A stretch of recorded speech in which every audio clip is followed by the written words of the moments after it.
Nós, quando observamos uma árvore, aplaudimos as flores, os galhos, as folhas. Mas qual é a parte mais importante de uma árvore? Na verdade, são as raízes. Só que nós não as detectamos, as desprezamos. Mas nunca se esqueça, a parte mais suja, os dias mais tristes, as vaias, as crises, os momentos em que nós achamos que não dá para continuar, representam os melhores momentos, os melhores dias da nossa história.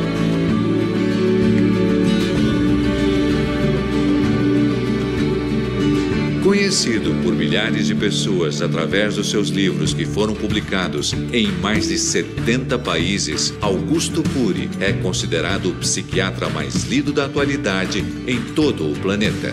Nesse documentário, ele vai contar aquilo que nunca ninguém teve acesso, que vai te ajudar a construir o melhor ano da sua história.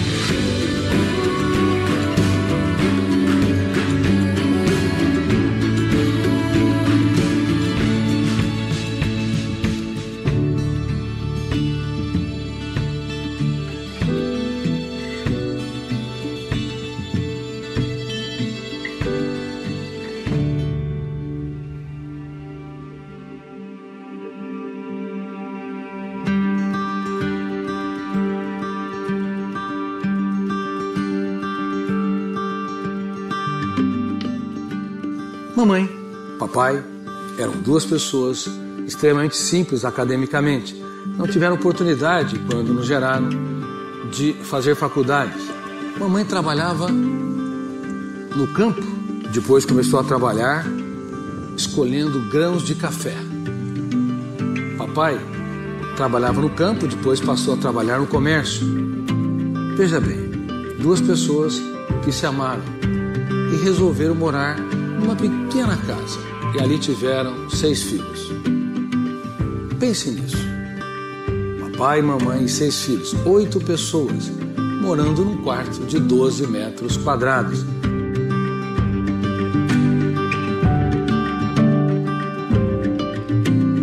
Foi nesse ambiente que aprendi as primeiras lições de vida. A melhor casa é aquela que nós temos. O melhor espaço é aquela que nós nos reinventamos para transformá-los, não para nos asfixiar, mas para libertar o nosso imaginário. E ali naquela família, muitas coisas aconteceram e que moldaram o processo de formação da minha personalidade. Vejam bem, minha mãe, que eu considero uma das mulheres mais pacíficas, mais generosas do mundo. E uma pessoa pacífica e generosa também pode cometer erro grave na formação da personalidade dos seus filhos. Ela chegou até mim e me disse, 5 anos de idade, meu filho, o teu canário morreu.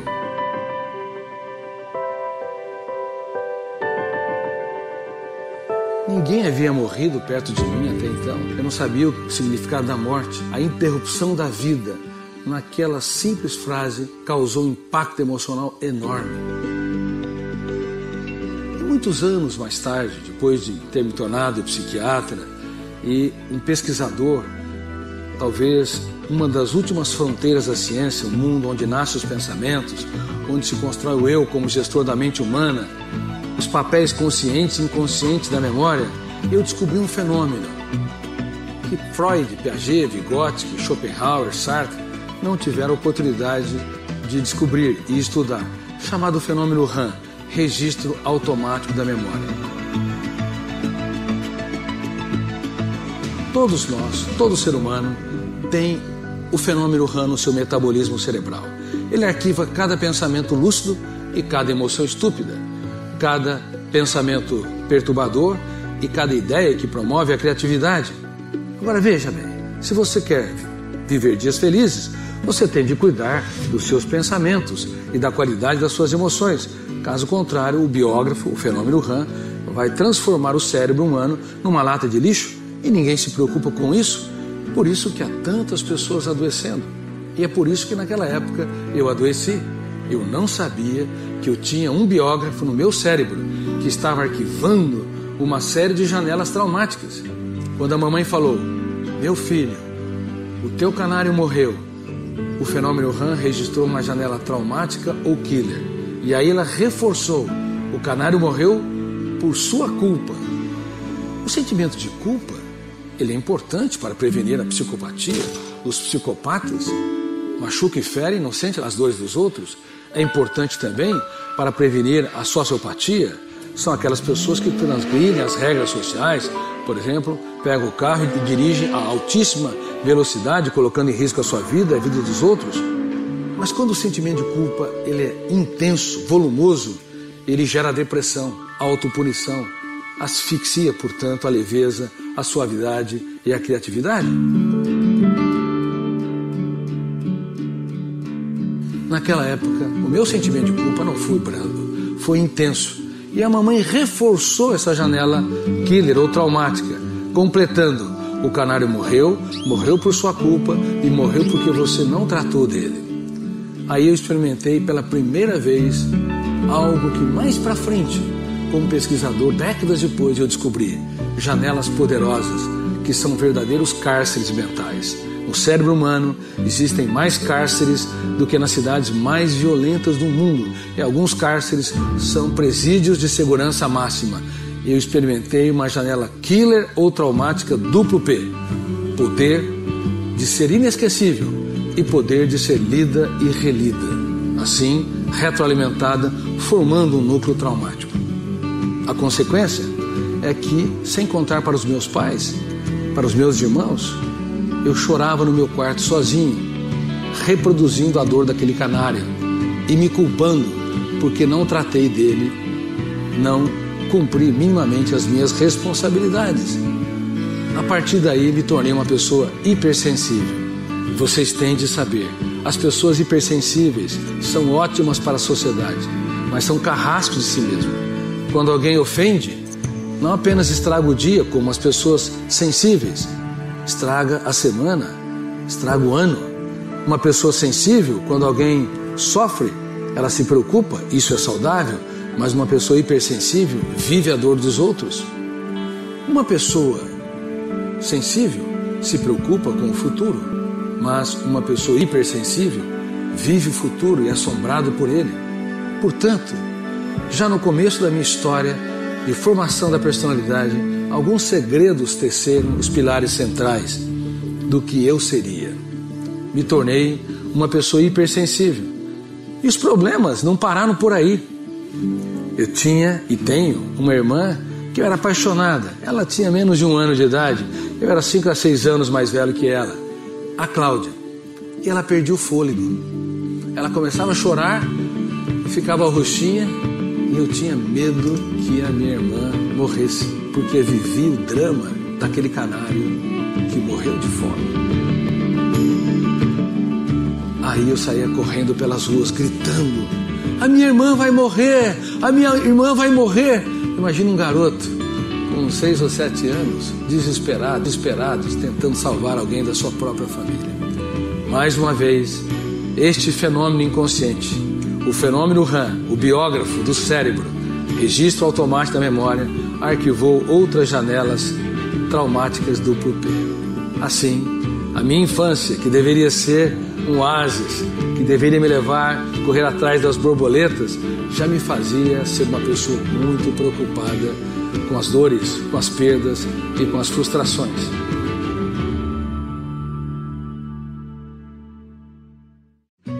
Não envelheça a sua emoção.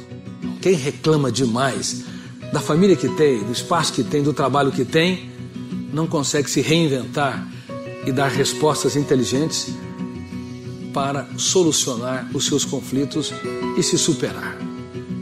A tua família, por mais defeitos que tenha, é a sua família, é a melhor família do mundo. Os seus pais, por mais que eles brigaram a vida toda, são os melhores pais do mundo, pelo menos para você. E o seu trabalho é o melhor trabalho do mundo, porque se você não abrir o leque da sua mente, se você não abrir as janelas da memória para dar respostas inteligentes, você vai ser encarcerado a vida toda pelos fantasmas que te assombram.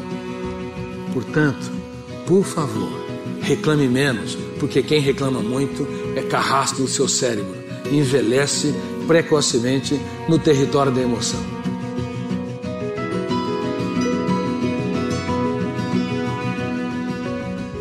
Eu cresci numa cidade pequena, uma cidade que não tinha livraria, uma cidade que tinha uma pequena biblioteca e nós não éramos incentivados a frequentá-la.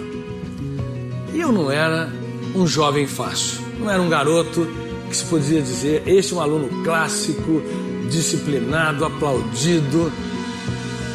Não, eu era a antítese daquilo que se poderia chamar de um aluno disciplinado, aplicado e que teria sucesso na vida.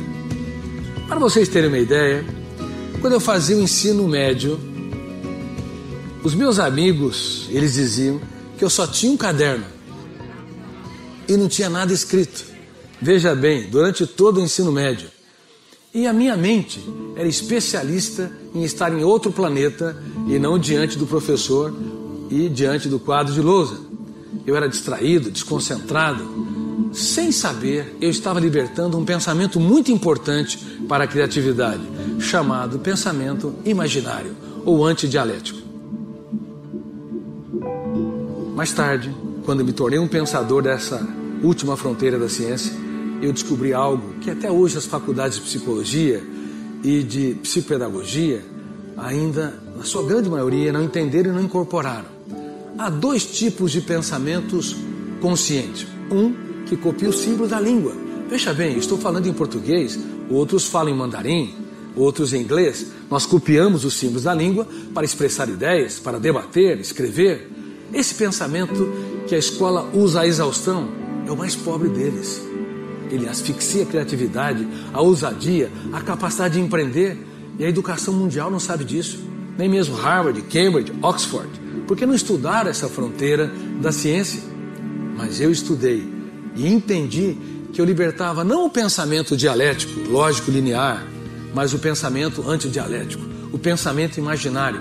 Toda vez que você sofre pelo futuro, o sofrimento pelo futuro é um pensamento complexo. É muito mais do que um código linguístico. Você tem de desenhar as possibilidades que não existiram, circunstâncias e ambientes. E a matéria-prima básica é o pensamento antidialético ou pensamento imaginário. Todas as vezes que você rumina o passado, perdas, mágoas e frustrações, você não usou o mais pobre dos pensamentos, mas o mais rico dele, ainda que você transformou a sua mente no inferno, num canteiro de estresse, ruminando essas perdas, mágoas e frustrações. Todas as vezes que nós desenvolvemos preocupações, todas as vezes que nós desenvolvemos sentimento de culpa, baixa autoestima, tenha certeza, estamos usando o mais complexo de todos os pensamentos, o antidialético, e as pessoas não sabem disso. Ninguém consegue interromper a construção de pensamentos. Nem com yoga, mindfulness, técnicas de relaxamento, no máximo você pode desacelerar. Se você não usar o pensamento imaginário ou antidialético para desenvolver criatividade, sonhos, para resgatar o seu ânimo, sua coragem, para você ter o melhor ano da sua história, você vai usar o pensamento antidialético para ter o pior ano da sua história. Reitero, para sofrer por antecipação, para se culpar, para cobrar demais de si, para achar que não vale a pena viver, para achar que você não consegue conquistar pessoas e não se reinventar nas dificuldades. Portanto, cuidado. A construção de pensamentos não pode ser interrompida. Ou a usamos de maneira inteligente, criativa, produtiva, ou ela vai transformar a nossa mente num cárcere, ou com múltiplos cárceres, ou vai nos transformar numa casa assombrada. Nos bastidores da nossa mente, entre aspas, metaforicamente, há mais vampiros que sugam nossa alegria, o nosso prazer, do que nós imaginamos. E as pessoas no mundo todo não sabem disso.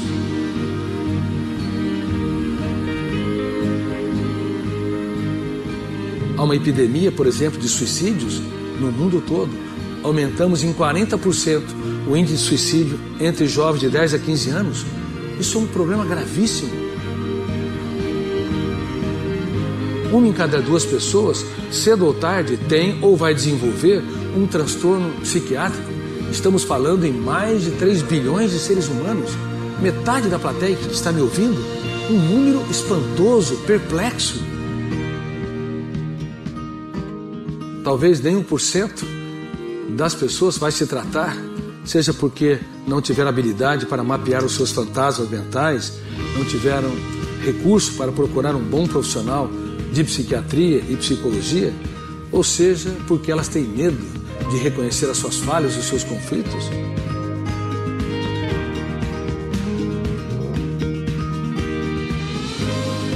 Portanto, o melhor ano da sua história é o ano em que você usa ferramentas para ser autor dessa própria história.